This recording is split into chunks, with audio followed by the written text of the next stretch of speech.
Hello દર્શક મિત્રો, તમને જાણ હશે જ કે ગઈકાલે તારીખ 25 મેના રોજ શનિવારના દિવસે રાજકોટમાં મોબા રોડ પર આવેલા ટીઆરપી ગેમ ઝોનમાં ભીષણ આગના કારણે 24 લોકોના મૃત્યુ સામે આવી રહ્યા છે.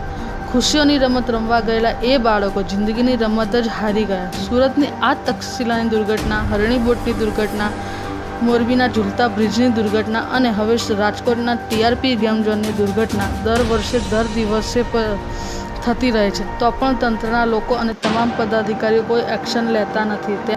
તેના 1 કે 2 દિવસ જાંચ પડતાલ કરશે અને પછી પૈસા ખવડાવશે એટલે તે કેસને ત્યાં જ બંધ કરી દેવામાં આવે છે. દુઃખ થાય છે જ્યારે મેનેજમેન્ટ અને તંત્રની નાની ભૂલના લીધે નિર્દોષ લોકો અને નાના ભૂલકાઓ તેમનો જીવ ગુમાવે છે.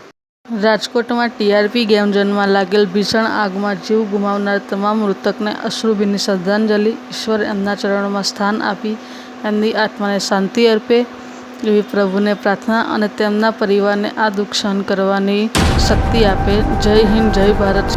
રાષ્ટ્રીય પાવર ન્યૂઝની સાથે રિપોર્ટર પ્રિયંકા રાઠોડ.